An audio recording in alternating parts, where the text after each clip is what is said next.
Fam, I hope everybody out there is having a fantastic time. So today's video, we're going to talk about the final cost on doing the TorqStorm build on Frostbite. Everybody's been asking me for a total number of what we got in it to make it all work. So we're going to finally go over the list of parts and the total cost. Also, I hope you enjoyed the small clips I put in of it going down the street.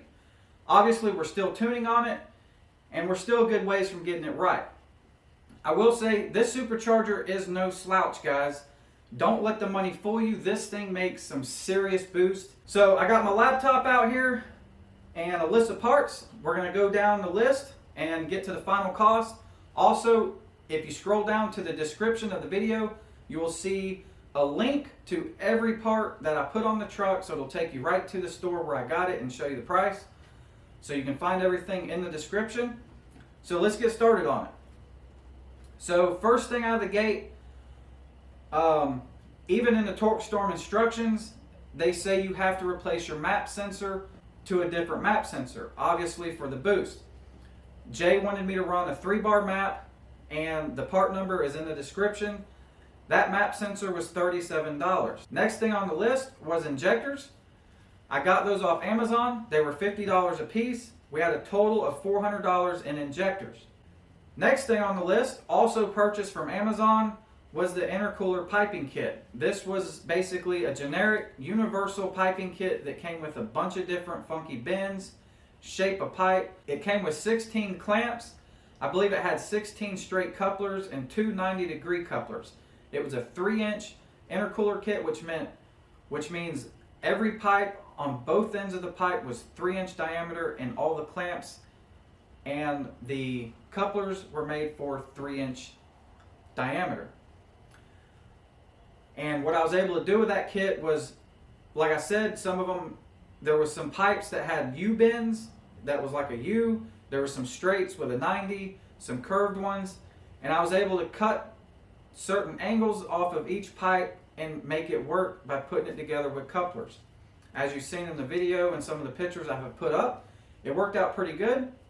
Obviously, if you welded your own kit together, it'd probably look a little cleaner without all the couplers, but you can get it done with this kit I got from Amazon. And the Intercooler Piping Kit was $123. Not much, and it came with all the clamps, all the couplers, pretty much everything you needed to get it done, minus a couple things. Next on the list was the coolant overflow tank that we installed, because you do have to remove your factory one and either change it to a smaller unit or just relocate it in general to somewhere else in the engine bay. As you've seen in the past video, we moved it and put it next to the supercharger, and I got the coolant overflow tank that I used off Amazon. It was $37. Nothing fancy, but it was a nice aluminum tank, and it kind of matches the supercharger and the piping, so it goes well for $37. Next thing we had to purchase, also on Amazon, was a 90-degree elbow reducer coupler that was 3-inch on one side, and then it went to a 90 on the other side. Was a 3.5-inch diameter, which went to the throttle body. So it was 3.5-inch here, came up 90 to a 3-inch to hook onto our intercooler piping. That elbow reducer was $19 on Amazon. Next thing on the list, also from Amazon, this was another 90-degree coupler. It was 3-inch on both sides, and it was $17. The intercooler that I used, as some of you know in the past video, we went with a CX Racing intercooler that actually is for a Mustang Fox body. Shipped to the house with tax, everything, it was $295, so just under $300 for the intercooler itself. And then the final thing on the list is obviously the TorqStorm Supercharger kit. Current pricing right now on their website is $32.50, and that comes with everything that you need to get it mounted onto your engine. All the brackets, the belts, the pulleys, even the air filter, pretty much everything you need, minus the extra stuff we had to purchase to put it together. So, grand total for everything, supercharger, all the parts to make it intercooled system, we have a grand total of $41.78. Just barely over $4,000 to have a boosted 4th gen RAM with an intercooler system. That is not bad at all. And if you compare that to some other kits out there, like the ProCharger tuner kit, which does not come with a fuel system either, it does come with an intercooler, but you're still $6,000 for that tuner kit from ProCharger. And keep in mind, it's a 6-rib belt setup that is prone for belt slippage and nightmare issues of belt slipping. Now, I did do some digging around, and I did see where ProCharger did have an 8-rib option, but you're talking $7,000 to get an 8-rib setup from ProCharger. So, obviously, you know, it's whatever your budget is, but if you're trying to boost your Ram or your Hemi car or whatever, LS stuff, I mean, all of their superchargers from TorqStorm, their kits all range at the very low $3,000 mark or under.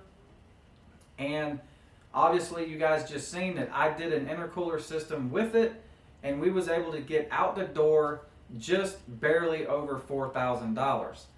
$41.78. I'm not complaining whatsoever. And honestly, guys, this is the best sounding supercharger, centrifugal supercharger that I've ever heard.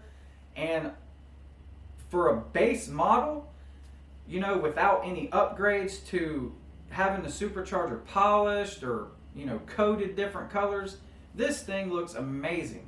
Just the way it comes in the billet natural finish.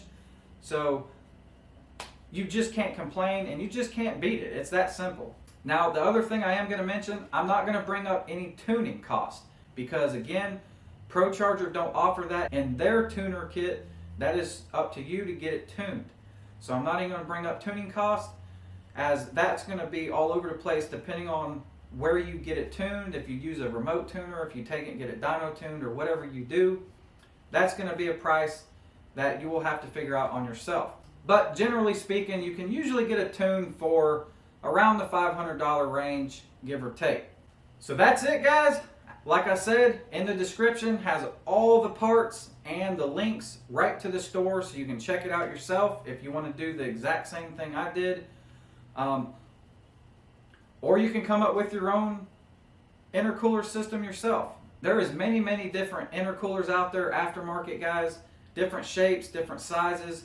It's not hard to build your own piping kit with some universal piping, some couplers, and a hacksaw, guys. You can make it happen. It's not hard. It just takes a little bit of time and a little bit of thinking to get it figured out, but it's not hard at all. It can be done. And the other thing I do want to bring up, because I'm sure someone's going to ask, is what about the fuel pump? Well, we have not upgraded the fuel pump yet. Per my tuner, which I use J, usually on the boost that we're shooting for, a stock fuel pump is usually more than efficient enough.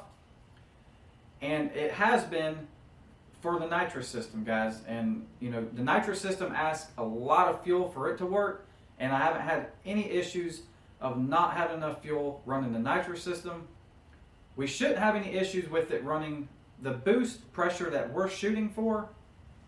Obviously, down the road when we have this motor built and we're going to run both systems together, we're going to have a different fuel system. But for right now, we're still running the stock fuel pump, and I have not had to change that.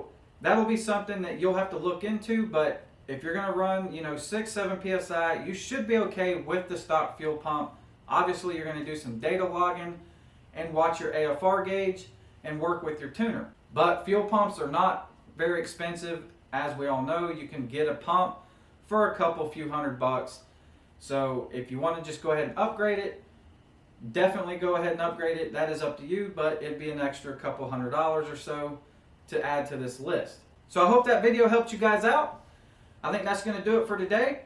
We'll catch you on the next video, guys. So as always, stay safe out there. Don't forget to hit that subscribe button, tap the bell button for the notifications, and we'll see you guys on the next one.